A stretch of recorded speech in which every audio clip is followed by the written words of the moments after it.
It's Just Business with Steve Thomas and your host, Chris Larry.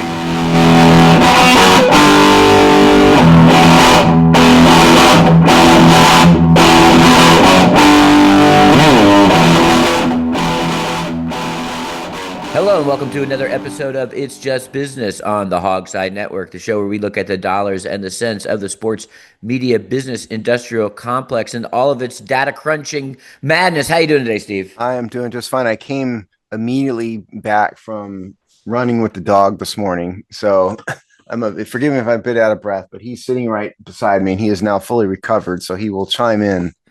Yeah, I have no doubt. He's back to looking out the window, so he will chime in when he feels appropriate. I was hoping to wear him out, but no such luck.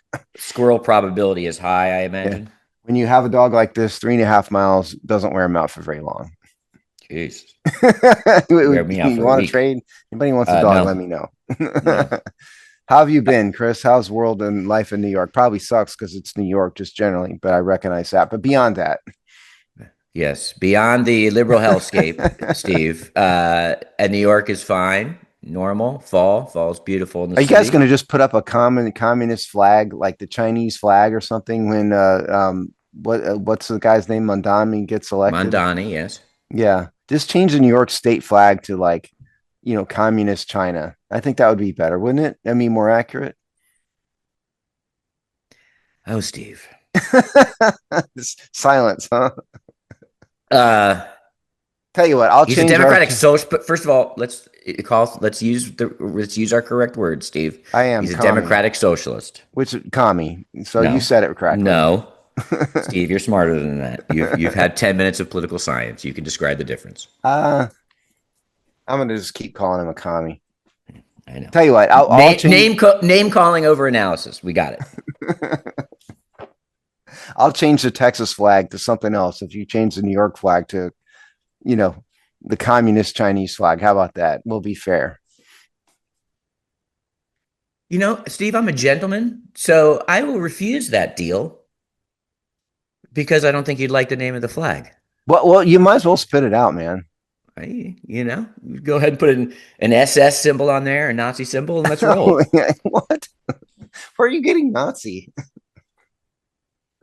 All right, but what was Mussolini's flag? You can swap that one out. The state of Texas does not have much to do with Mussolini. Okay. You offered. Your statement was just as stupid, so I gave you one back. You want to play? Mine was more accurate. You want to play stupid badminton? I can play stupid badminton all day, Steve. Mine was more accurate, though. No, than yours. Was not.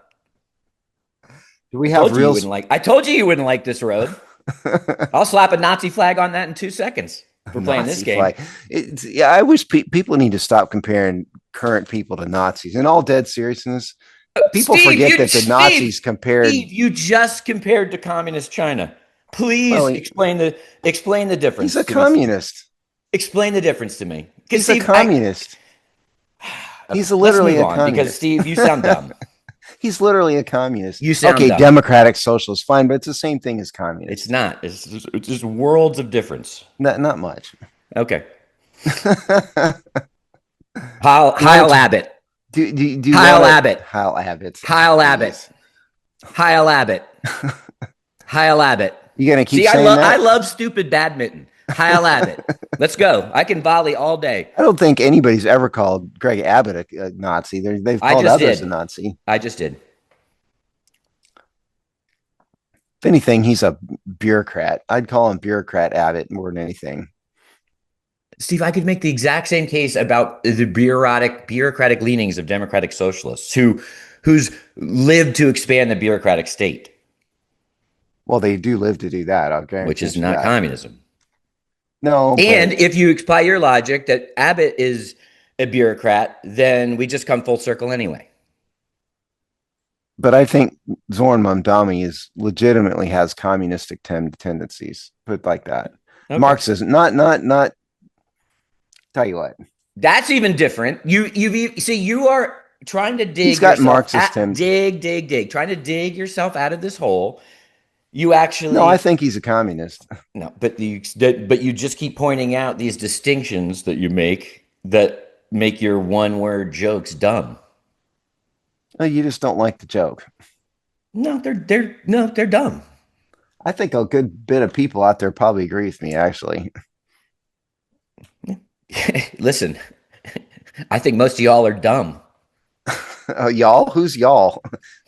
Y'all's a totally fine word. What's wrong with y'all? No. I can No, I'm celebrate just my curious. I can I'm celebrate fine my with you. southern heritage. What's wrong with y'all? I, You got I, problem? I'm Oh, you got a problem with y'all, Steve? no. I was asking you to define who y'all is exactly. Who The are people that you're y'all? claiming would agree with you. There's a lot of people out there. Most of them are dumb. This is a point in which we vehemently disagree politically, as we've What? That repeatedly most said. people are dumb? No, we agree in that. Most people are Okay, dumb. We great. There agree we go. there. There you go. I So think we can all agree on that. yes, There's a lot of dummies out there. yes, there are. We may define them differently, but there are a lot of dummies. Yeah. Let's There's a agree lot to of agree dummies on in that. college sports too. Good job, Steve. All right, so dummies in college sports, but are they getting smarter, Steve? Are they getting smarter? Yeah, they Looks started like we have out a dumb. transfer portal, maybe possibly materializing in the month of January.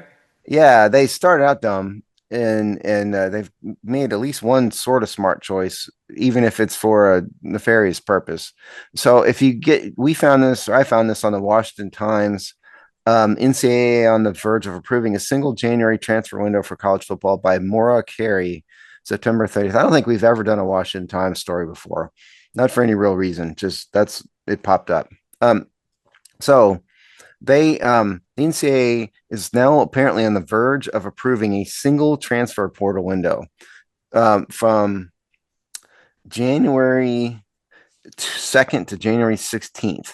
And this is approved apparently by the Division One Bowl Subdivision Oversight Committee, and then needs a sign off on something called the D1 Administrative Panel next month. Now, I like this because, well, currently right now there's multiple transfer windows. One's in December, another one's in April. Or at least there was another one in April, apparently. The window now is the December 9th through the 28th. And then previously, there was an April 16th to 25 transfer window this past off season. So what they're talking about is moving both of those to January. I like that because a shorter, limited transfer window means less transfers and less corruption. They are doing this because they don't want to disrupt December bowl games, which is a money and ratings thing. And the playoffs. And the play, yes, playoffs. Probably more playoffs than bowl games. I don't know if they really care about the Tiddlywinks Bowl so much anymore. They care about the playoffs. Right, because half those good players just sit out because they don't want to bust up their knee before the draft. Right. And they don't want more to transfer because they got a bribe from some NIL collective from some other team. It's always optics. It's always optics, right? They're doing the right thing for a not necessarily a reason I would want them to do it. Yeah, I mean, I guess in the end, who cares how they get there on some of these things? But, narratives always win. And they had that Penn State quarterback last year who basically entered the portal as they're going into the, BCS playoffs. So, I mean, if you can't show up for, a legitimate shot at the national, it's one thing if you're in the, Dorito Dust Bowl, but it's another thing if you're going for a legitimate college championship. Did you say the Dorito Dust Bowl? Well, yeah, Dorito Dust Bowl is already legitimate enough. So now we need just the end of the bag. What is Dorito dust, though? That's what I'm questioning. The stuff at the end of the bag, when you finish the bag of Doritos. Yeah. Dorito dust. Right. So if you can't compete for a national title, then what are we doing here? So I think that was the narrative that probably motivated doing what everyone knows needs to be doing. And yes, I think that they're doing is they're protecting the sanctity of their postseason here. Well, it's and what they don't want is to have pick your team, pick your star, move like like Penn State could do without a backup quarterback probably. But what happens if the starting quarterback gets bribed to, and I shouldn't use the term bribe. I'm using that incorrectly. Legal bribes. Yeah. I'm not talking about illegal bribe. I'm talking about legal bribes in the form of NIL collective contracts. And then he jumps in the transfer portal 2 days before Penn State's bowl game, thereby completely ruining Penn State's chances to win a playoff game. That's But what I they're think trying to once you prevent. have something like that happen, that is the catalytic moment for, changes in policies, because that is so brazen. It's so bad. It's so antithetical to sports at any level, right? Like, I mean, just the concept of a team. So it's such an insult, even way beyond the dollars and the cents, the policy, this, that, and the other thing. It's such an affront to even like, what are we even doing here that Now, it forced change? yeah, and now I mean this Bo Pribula was a backup, and so I think it went under the radar largely. But like you said, what they're trying to prevent is some major, starting star from doing this. Which is one season away when Now, those rules. now I would like them to do this because again, I think the whole transfer portal window was really poorly handled from the beginning.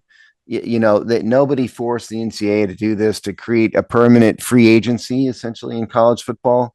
They've simultaneously created professional football and amateur sports, which a part of it was not their fault.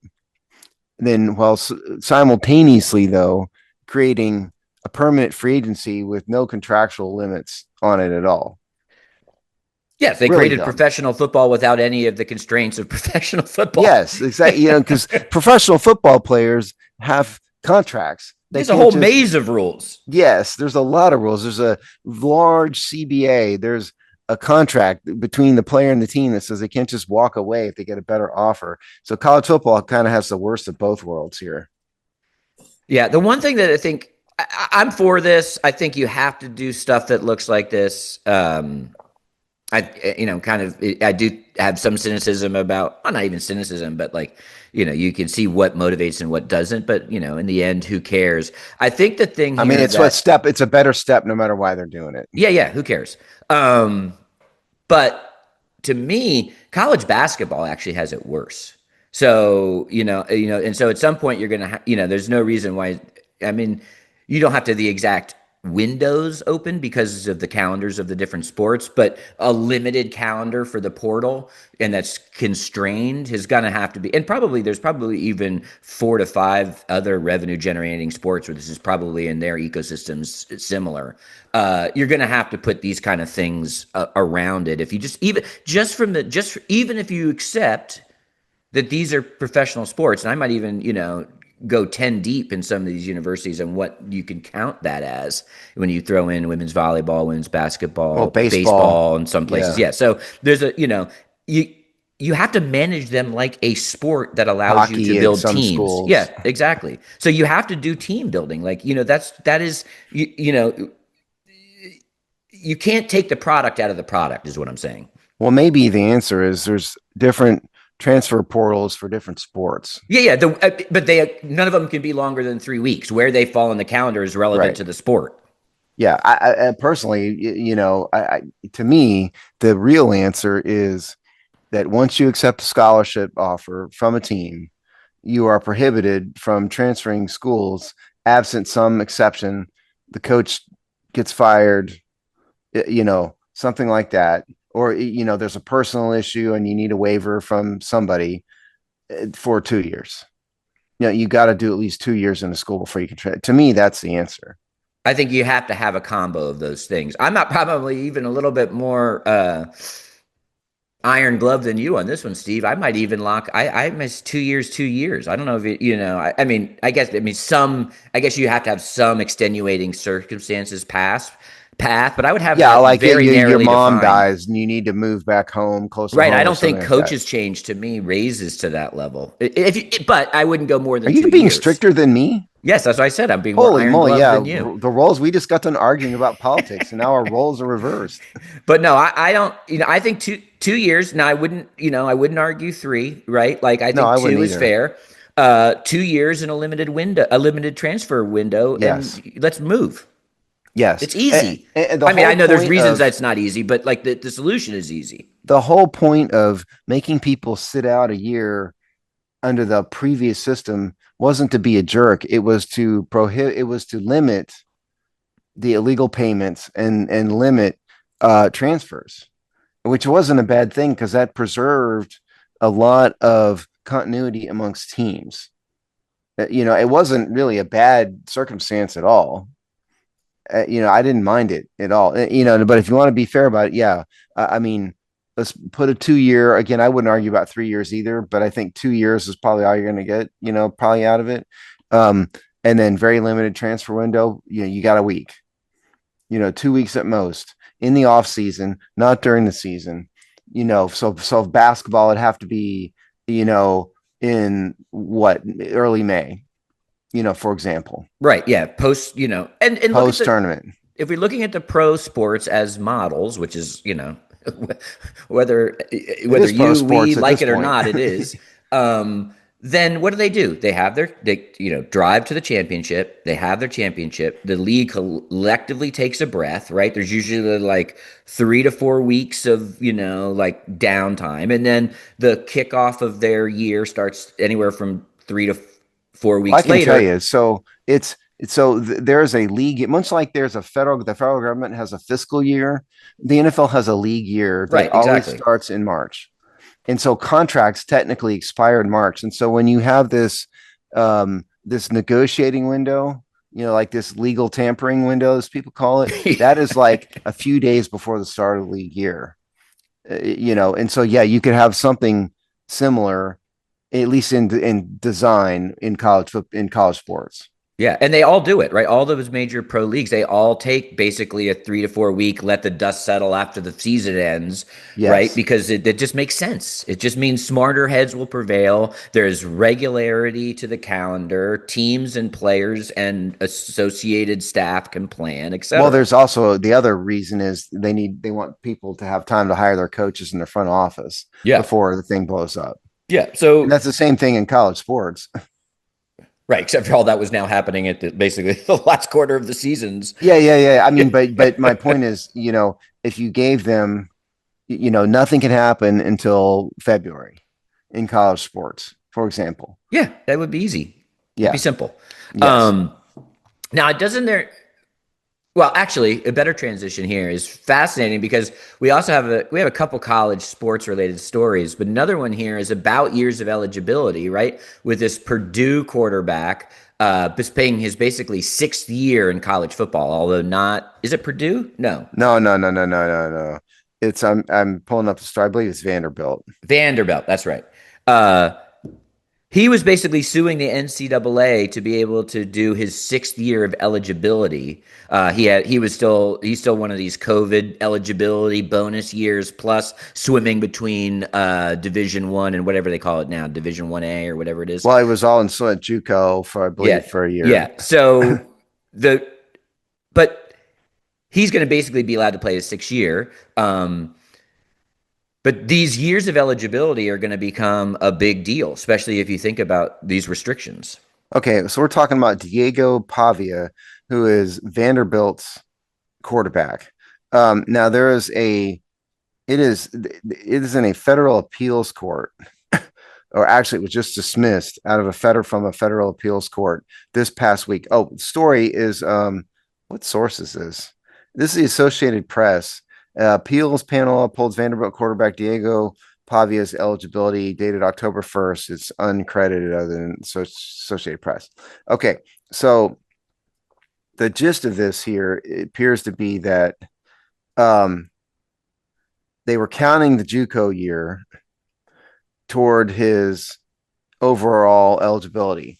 And so what he wanted was a waiver to allow him to play another year and essentially ignore the JUCO year in 2021. So his history was he played at NEMI, which is the New Mexico Military Institute, in 2020, which is a junior college.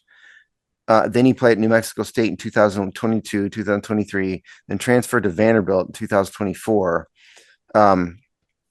So his 6th overall season, but his 4th at the Division I level. So what he's wanting was to be allowed to play the 5th year at the Division I level.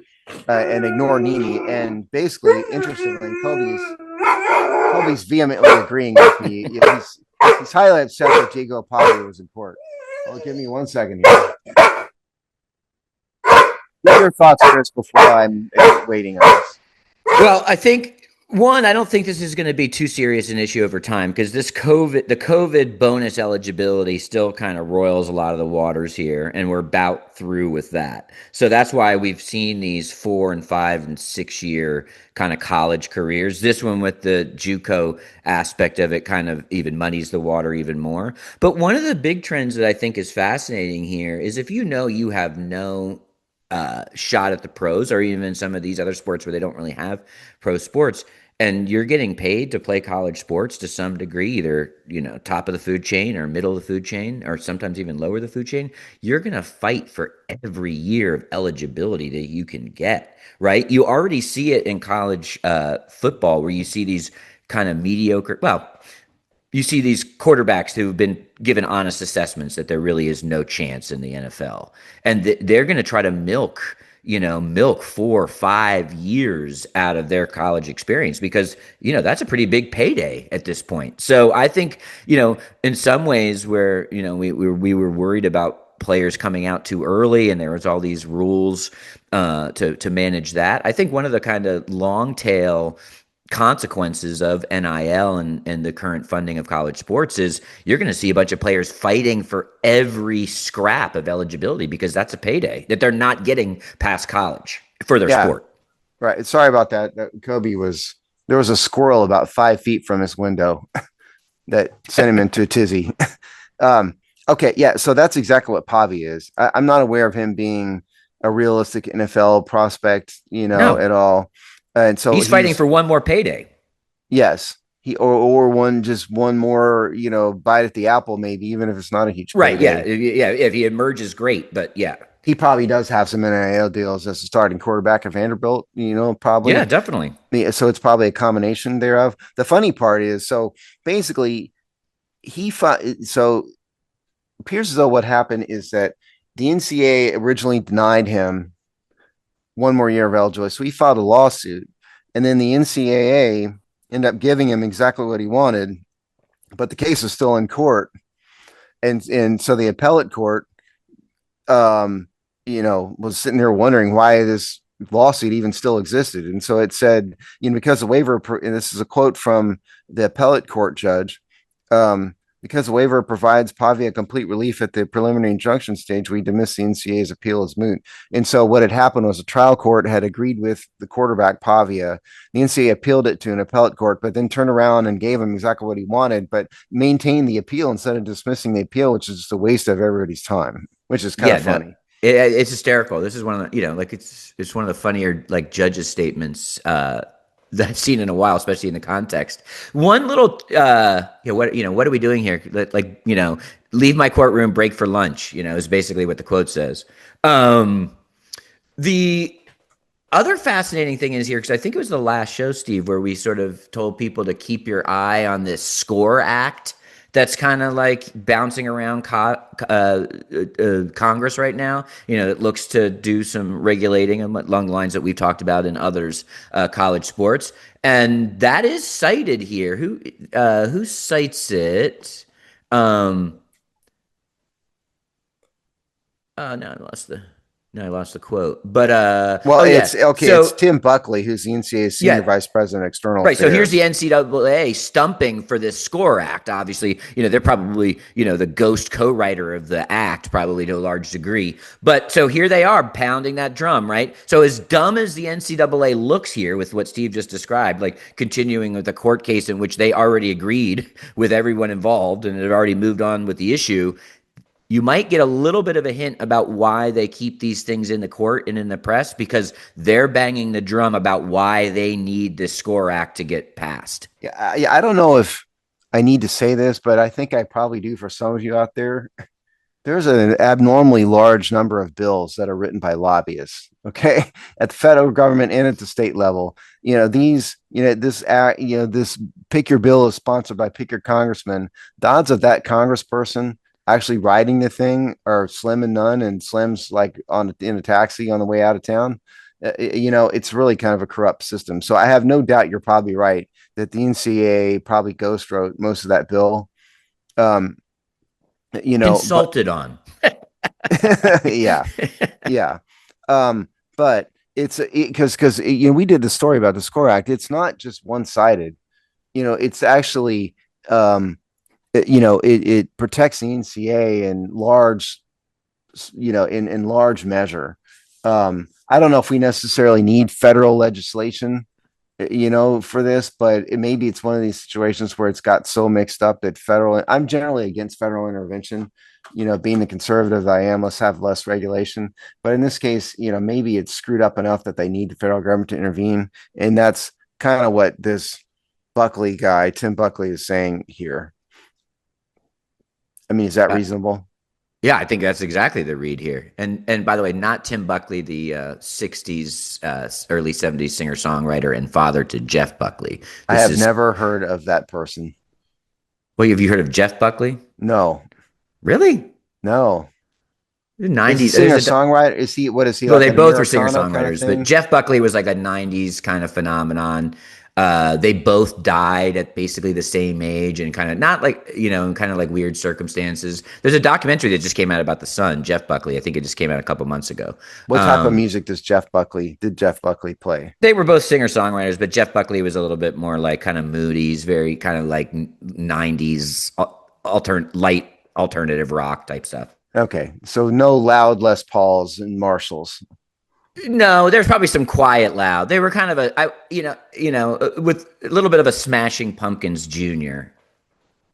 Smashing Pumpkins Jr. Yeah. So a little quiet loud. Let's say that was the descriptor I would have expected. But yeah, so not that Tim Buckley, Jeff Buckley's, not the musical Buckleys. These are the NCAA swamp creature Buckley. Another member of the Fighting Buckley family. Yeah, maybe. Maybe. But he didn't die mysteriously at the edge of a lake at 27.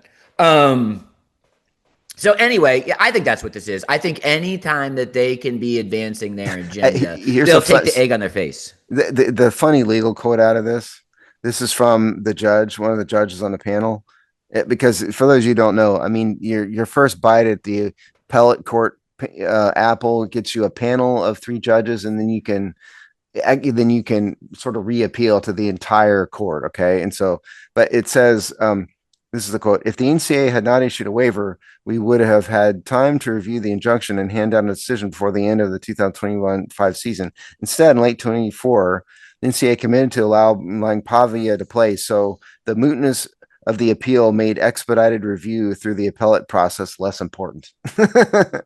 Mootness of that's funny to legal people. Okay. The mootness of the appeal made review less important. So anyway, there's that.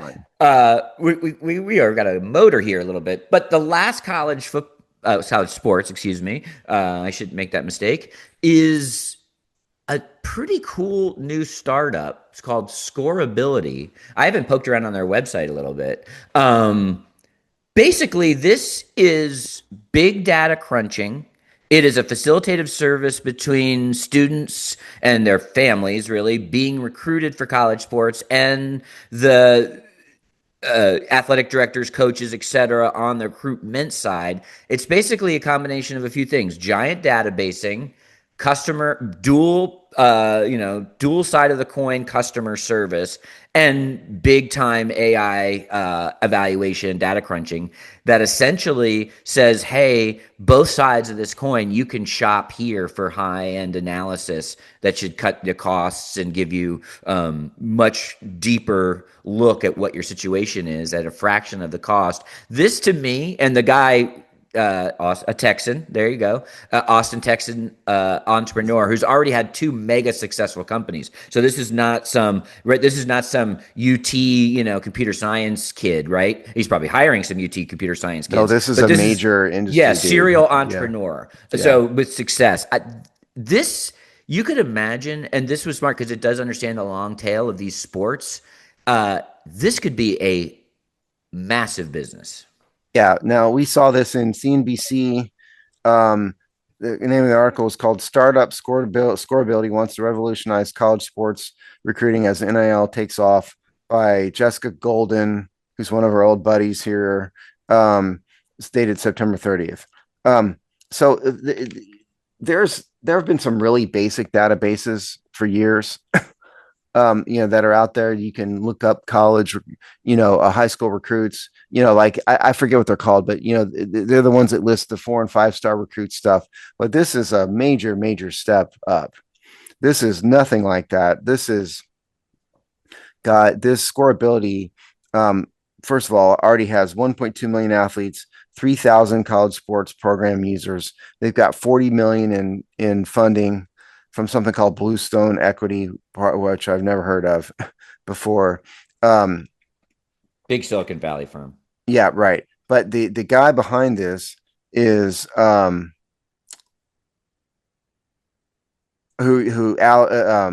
was talking about. His name is Brian Kruver. This is the Texas guy who's a serial entrepreneur, but he's not just an entrepreneur. Has had major successes. Something called Alert Media, something called Xenix Healthcare, which is a hospital disinfection company. So he's had some success. But what the quote from Kruver here says, think of it as LinkedIn Premium for the sports recruiting world. Yeah, Because that's a great line. Yeah, it is. And this isn't just a list of all the 5 star recruits. It's got all of their data, in here. I'm talking about measurements, stats, everything else. I think, And they let the athletes self-report stuff, not self-report their own like stats, but like present themselves, right? They get, they can, to the, it's, think of it like LinkedIn or even like a dating app, right? Like where you get all of your details and you get to put your best it's foot an forward. Advanced dating app for For athletes in college. Yeah. I'm swiping left on the left guard.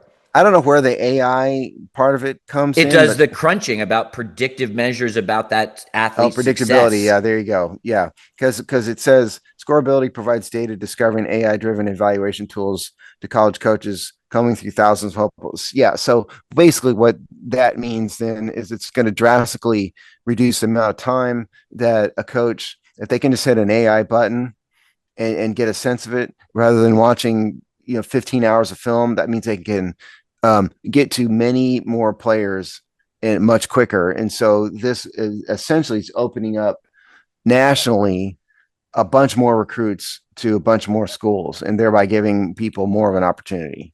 And if the laws currently progress as they are now, where you have to pay up and down your athletic roster, and you have allocations and stuff, the need for universities to spend that money in those is going to increase too. So there's such an expanding market on both sides of this, and because of the need for data, the size of it, and actually some of the simplicity of the pitch, the tool itself, the app,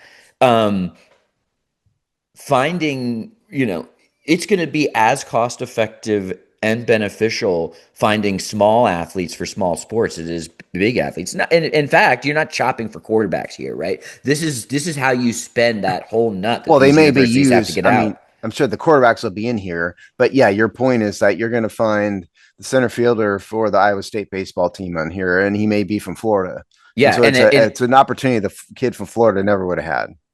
what's fascinating to me, and I trend AI skeptic, or whatever. Who cares about that? But sports, which has been adopting analytics now for what was Moneyball 25 years ago at this point. Something like that, yeah. So from Moneyball to now, no industry, if it makes sense, but has adopted deep analytics like sports. But there hasn't been ways to really parse that and make large scale prediction models out of that. That's what this does. So now you can take all those advanced metrics, and so just where when we kind of think about the Moneyball example, I know that player, and he's got a wild arm. Well, now you can say, well, no, if we added if we added this piece, the stats, the advanced analytics to say our success rate goes this way, and in a world now where you need these sports to compete because of their own revenue models for your university, and those sports within that university ecosystem are really motivated to be successful. I think that this to me is sports analytics on and recruiting on What's a whole nother steroids. level? Yeah. And by the way, and so the story goes into why Kruver started this. Apparently, his son it had to do with the recruitment of his son to Florida Atlantic University. And so that's why he started this. So I think the way you can think of this is Moneyball and the resulting explosion of advanced statistics. Those aren't predictive models. What they're doing is doing a deep dive into the analysis of performance that already happened. The difference here is that Scoreability is taking those advanced stats and more stuff and then doing a predictive model that has never existed in the first place. That is the difference here. So this is, at no point did who was the A's guy in Moneyball have a tool that could take all those stats and plug them in and predict. It was him predicting the future based on the stats that he had. So this is a massive, massive, I think, leap forward. And it really will. I mean, I'm all in favor of this because I like you. I'm sort of an AI skeptic, and I think there's a lot of ways to manipulate AI, certainly. But in this case, if it can help some college scout sort through 100 of these guys when the time it would have taken to do 5, that is an outstanding. And 3 trips. Yeah, right. That's outstanding. Because I think I've told you guys before, like, I represented a couple NFL teams, and one of them much more than the other. And I've been in their offices. I've been in the college scouting room. It was unbelievable the amount of travel those guys were doing because they had the whole schedule up there. It was one day here, one day here. It went on and on and on and on. And this at the college level will allow all of that to be drastically reduced. Because they can get a sense of performance that they never had before. So I'm all in favor of this. I'm surprised somebody hadn't thought of this sooner. I mean, it's taken AI to do it, but I'm surprised it took them a couple years to get to it. Yeah, some of it is probably the technology had to catch up to the ideas to some degree. Yeah, it's fascinating because, like, as Stevie pointed out, this guy has outside of being a parent, is a connection to sports, but he, none of his other. This isn't like he's his not third sports startup, no. Mostly health industry stuff. So although, especially with the first one, but even those businesses are wildly different. So yeah, I think if I was running, which I am certainly not, some giant, investment, venture capital firm or something like that, this is one that if this guy walked in with his pitch or whatever, I'd be writing checks by the end of the meeting. Oh yeah, absolutely. And anybody wondered how much this costs? So the Scoreability system is free for parents and athletes, and then the college athletic programs pay apparently between $10,000 and $40,000. It's best to the industry membership model, which then makes it free to the customer. Yes, right. And because your average customer isn't going to pay that much money, for it. But it'll become and why quibble about $100 a year or whatever? That's stupid. And it's between 10 and 40. Obviously, it would mean how deep dive, how much of a deep dive do you want to do in the analytics and the stats and stuff, depending on the school's budget and probably size. Yeah, right. Probably, yeah, right. So it's an outstanding idea. I love it. If you go to their website, you can get scroll to see which I would actually call in their business model members and member universities. You can start to see who's already buying. Oh, I think give it a year and there's going to be every university is going to be on this thing. Yeah. Plus also, like, even if you let's take SEC university and let's even say you eventually max them out at $80,000 a year. That's still peanuts for those universities with the value it brings. Well, it is, but the benefit to it is, again, I think less. There's a benefit to, the Alabamas and Georgia and everything, obviously. But what it also does is allow these minor, small universities the opportunity to scout nationally when they didn't have the budget to do it before. So Southeast Montana State can recruit somebody in South Texas, when in reality and before they would not have been able to do that because they just don't have the resources and the time to travel and watch and all of that. There, they can scout this on AI. And it opens up a whole nother world of recruiting. So we'll say some version of this is going to succeed, whether it's Culver here. Is that his name? Kruver. Kruger. If whether it's Kruger or not, we will see. I think he's got he's got the inside track, but someone is going to do this well and make a billions of dollars. We're not saying it's going to be this necessarily. If this is a startup and somebody's going to copy his idea, even if they, this stuff is probably, there's going to be patents and trademarks and stuff in it, but that doesn't mean somebody can't copy the idea, and maybe some major company will. But there's going to be something like this. Yes, you almost wonder if the conferences do. Right. I prefer it to be this guy just because he had a creative idea, and I'm rooting for him to succeed. Right. Yeah. At least to sell high to someone who just wants to buy the software. Yes. Last story here, as we talk about things that go round and round and round and round, is some NASCAR stories. Denny Hamlin was sort of, who's kind of the bad boy driver or loudmouth driver of NASCAR anyway. Man, he was hot talking about how he thinks NASCAR has basically signed some horrible recent TV deals, which I think we even covered at the time, although it's been like a year or two, I think, when they were signed. But basically, his point is that the diffuse nature of an archipelago of TV deals is making the audience not know how to watch NASCAR. Yeah. So we saw this in awfulannouncing.com.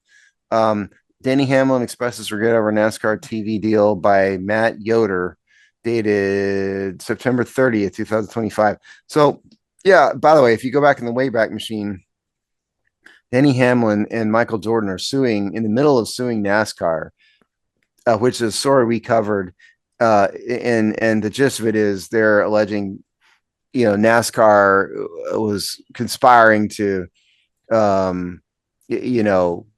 I forget the details of the lawsuit, but it's NASCAR somehow conspiring to limit the ability of some of these teams to compete and earn. Basically, I think was the gist of the lawsuit. Well, it's like the whole buy-in and how many teams can buy in. It was it was something like that, right? Anyway, so what he's saying now, though, Denny Hamlin, is that the TV deals are terrible. So the column says that this season marks, and I think we did cover this maybe briefly. NASCAR has deals with Fox, Amazon, TNT, and NBC. Sounds great, but what Denny Hamlin's problem, which is an interesting perspective, he thinks that it's the fact that it's on so many networks and a lot of streaming that it's giving fans problems and actually finding the races. And they say in here that only a handful of the NASCAR races from this season have actually been on network TV. It says NASCAR has only 8 out of 36 races on network television this year. So Hamlin's point is the fans have to hunt all over the place in a million different streaming sites to find the races, wherein if, there was a limited number of network broadcast partners, it would be better. At least that's what Hamlin's argument is. He even goes a half step further, says too many races on cable. He's basically, which is statement about the audience to some degree, right? So it's not just streaming. It's just we need a critical mass of our races on rabbit ears.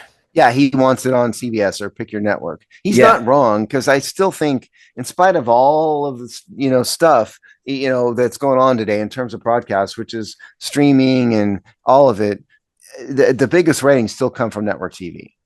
It's everybody has it. It's easiest to find. And yes, and it can certainly partner with the streaming stuff. And that's the difference between the NFL and the NBA and everything. Certainly in the NFL, yes, all these games are streamed somewhere, but all of them are on the major networks, Fox, CBS, ABC, and that's where the biggest numbers come from still. And I think that's what Denny Hamlin's point is, you can have a bunch of streaming services, but more NASCAR races, according to him, need to be on network television and not make people hunt for it.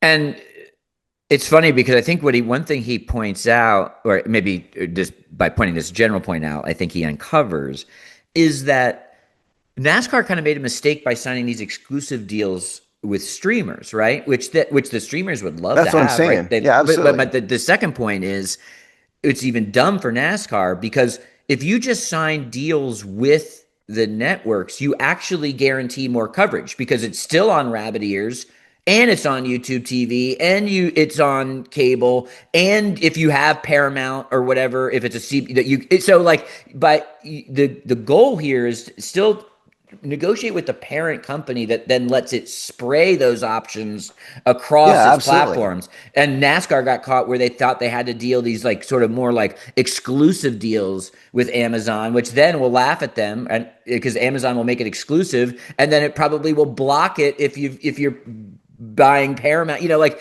so I think it was probably a not really understanding the current market, and more importantly where the market was going to go with the streaming wars, and taking a deal too early that locked them into bad paths where they just shot themselves in the foot here. And I think he points out another interesting compare, and everyone's always gonna, and they should, NASCAR and F1. Now, 10 years ago NASCAR was king and F1 was an elitist European sport. That has completely flipped, and there's a whole bunch of reasons why. But a key one that Hamlin's pointing out is now F1 in the U.S. market is at an exclusive deal with Fox. So F1, Fox, F1. Yeah, it's Like flipped they, completely. right where to go. You can, and now especially with some of these Fox is even getting into the expanded streaming universe. So that's the thing. So like you're going to be, and now with the ESPN deal, which we kind of can quickly mention that. So even if you get the Fox ESPN bundle, that means you just know one place, and it's on pretty much every stream, every cable, every rabbit ears on Fox. Well, I'm kind of glad we saw this story because I have actually wondered. I'm not going to pretend I'm much of a NASCAR fan, but I have actually wondered what happened in NASCAR. 'Cause I It haven't hasn't been seen, in the culture as much. yeah, I haven't seen, yeah, I haven't stumbled on, because you'll stumble on some NASCAR races and watch 10 minutes of it or whatever sometimes. And even if you're not a fan, I have not seen one of these in forever. And that is Hamlin's macro point. It's like it's disappeared from the radar scope. Because you said it, I mean, we both said it exactly right. If you sign with NBC Universal, you're going to be on NBC, yes, and then also on Peacock. So and that's exactly what I said. The NFL's doing that. And if you You get know, YouTube TV, you get NBC. yes, yeah, right. NBC in whatever form you get, because I'm Yeah. probably not a lot of people still have rabbit ears out there, but most people, I don't know, don't ask me a percentage, but overwhelming bulk of the people can get CBS, ABC, NBC somehow, some way. Well, here's where I think there are some. Here's the rabbit ear people. I think are not your 80-year-olds that don't know what they're doing. It's as much too like I'm going to get rabbit ears to get local TV and only subscribe to Netflix and cancel everything else, or swap in Yes. something else. So there's also that, which means now, because they're like, well, listen, I just need these 3 networks, just like for whatever local news or to have TV, and then I'm just going to pick the streaming service that I like. So they're also missing this whole world of a la carte by still not being on that broadest channel. Yeah. Now, it's important to note that Denny Hamlin is just talking here. Okay. Oh yeah, he's This just is, shooting his mouth off. yeah, yeah. This is not anything. This came from something apparently called, Awful announcing. I know them. yeah, no. But that's the story. But it says on this week's edition of Action's Detrimental Podcast.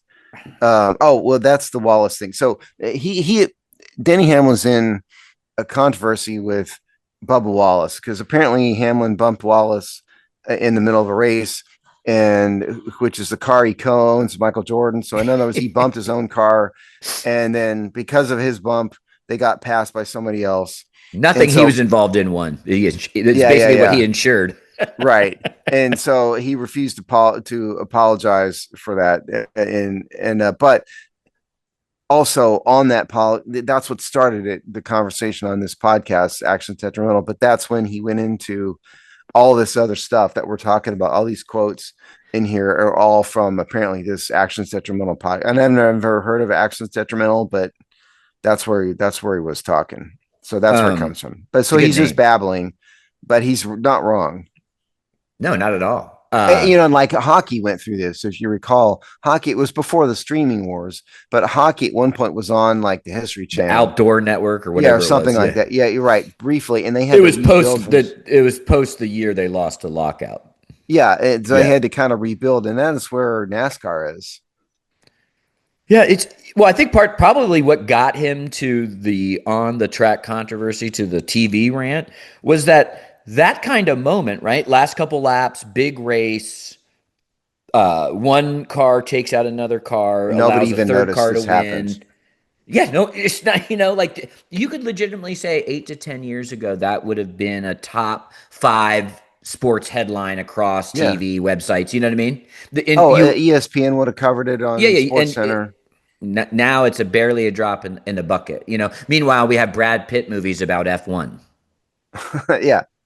Yeah. Because I mean, 10 years ago, Americans didn't even know what the heck F1 even was. No, it's really remarkable the switch there. And NASCAR was a really huge sport at one I point in mean, it was time in threatening to America. be the third or fourth biggest sport in It America. was. And it Yeah. just totally dropped off the face of the earth. And that's kind of what Denny Hamlin's saying. And, and part of the way to rebuild is to get better broadcasts. Even if they take less money, get on broadcast TV. Yeah, well, he's basically saying you were penny wise, dollar stupid. Yeah, exactly. And what I'm saying, I was me opining, if you have to take less money to get on network TV, do it. Yeah, it's better for you in the long In the run. long run, that's exactly right. And they don't have like I mean, there's no driver that's in the culture like either Earl Hart, right, or Earhart. What was Dale Earnhardt, Earnhardt, yeah, right? Either who died. Rest in son or peace. dad. But either there's not a NASCAR racer that equals the cultural awareness of the son. I tried at one point to get Dale Earnhardt Jr., the son, on the Hogsty because he was a Redskins Yeah, they're fan. all Washington fans. Yeah, Yeah, unsuccessfully. I tried. I tried for a lot of people. you couldn't get third gen Earnhardt. No, I tried though. But Twitter's made it really hard. I used to get most of those people on Twitter DMs, and now you can't just DM people anymore. Pay per DM. Yeah, right. But you can't just DM randos anymore. There's like rules, about you have to have be a paid, one of their paid subscribers, and they have to subscribe, follow you, and I don't know. It's made it a lot harder. But anyway, point is, all of those people have kind of faded out of public consciousness. That's what you're saying. Yeah, it's not in the culture. If you were if you were gonna make Dale Earnhardt was one of the senior, the one who died was one of the biggest sports stars in the country at one point in time. If I could have my anecdotal way that I know NASCAR is not in, and I'm in rural areas enough. I'm not always in the liberal hellscape, China West. You can't get over my insult. I'm just using your terminology. That's all. I don't, the level of NASCAR number bumper stickers that I see has dropped off the cliff. That used to be a pretty and by the way, pickup trucks sales have gone up. So there's more pickups on the road than there were 10 years ago, and I see far less, NASCAR number bumper stickers. Oh yeah, I mean there's a stereotype of years gone by of the pickup truck with the shotgun, mounted in the back and a NASCAR, sticker on the the only thing missing now is the NASCAR sticker. Right. Yeah. Well, and the shotgun on the probably not Yeah. anymore, but all the rest of it, yes. And you have to have a very long red beard, Like that dude, what was that gentleman from Richmond or whatever guy that was spiked in popularity? Oh yeah. Well, that was the song. Yeah, It was something from Richmond, north of Richmond or something. something like that. It was a decent song. Yeah. He had a total flame out online. And the thing about NASCAR is it's actually better on TV than live. I've been to a NASCAR race when I was a kid. My dad took me to a NASCAR race, and it's really, really, really hard to follow. Because their cars are going however fast they are, 150, 200 miles an hour, and it's really hard to follow live. And so it's really wasn't about that. It was about the camaraderie and all that. But on TV, you can actually see what's going on. I remember thinking I have no idea what was happening here. It's lost on me in either venue. I actually think that's an interesting compare and contrast to F1 is at least F1 courses are different, right? You're winding through an urban landscape or a country landscape. There are different tracks. There's sidewinders. There's, it's not just oval after oval after oval. Yeah, it gets a bit old, you know. Well, and F1 has done smart things like they make a big event of it and they'll take it into downtown, pick your city, downtown St. Louis. And I'm making this up, but and then it drives by the landmarks of the local town, and they bring people out to stand on the street. And yeah, I mean, to me, watching 500 laps around one track at some point gets kind of old. Yeah. Wake you up for what, like the But last that five. having been said, neither one of us have ever been big race car, big No. even any format. I Yeah, mean, I'm not I've watching watched. F1 either. No, me neither. All right, Steve. So you're firmly entrenched in the season now at the Hog side, and mired in game to game. They suck. They're horrible. They're great swings. Yeah, we talk about all of that. Including the latest predilections of the Washington C words, on the show, and certainly they've disappointed in large respect. I think all year, even though they're 2-2, I think they've underperformed compared to expectations. We talk about all of that on the Hog site, and we have all of our regular written content. There you go. Um, this is I hate to throw a grenade in the lake, but Okay. did you see that Josh Harris might be in the Epstein files? Yeah, I saw that. Yeah. It's turned out to be a rough opening to the season. Don't you wonder who, where did Jeffrey Epstein get his money, and how did he meet all these people? I've often wondered about where the nest egg came from. Yeah, So to that's why I'm speak. wondering, because nobody's ever said he's not like he's a Wall Street guy. I mean, it's like he just appeared with money. Where did that? Why does he have that kind of money? I don't know. And who I really do isn't? not If know. I don't necessarily subscribe to an Epstein conspiracy theory necessarily, to a great extent, but it does make you wonder, like, how the heck did he get to know all these people? Even the ones that because Elon Musk is in there, but not in Elon Musk traveled. It was he got invited to something, he didn't show up, and his name's in there for that reason. And there's a lot of that. So it's like Josh Harris could be the same. It doesn't mean Yeah. No. Josh Harris is at the I aisle. think you're going to Like see Trump anybody. was like Donald Trump. The truth of Donald Trump knew him. They hung out. Eventually, Trump got tired of him, and that was it. And the one guy I think that really needs to be nervous is probably Bill Clinton. That guy is all over it. Yeah. Well, let's Yeah. see. I But would be. yeah. I would Whatever cry zero hasn't been tears. released, I'd love to get somebody to release it all. Whatever's out there, just release it. But it's not, in a stumble out of the gate 2025 Washington Commanders season on many levels. All of a sudden, That Josh is Harris another in the Epstein stumble. files. Yeah, right. We're not. We don't need this. No, we're sorry. We're not trying to start another. No, I'm saying that Washington doesn't, like what, All of a sudden, the owner's an Epstein pervert. we got Epstein files and Terry's quad. All right. Well, see you in 2 weeks.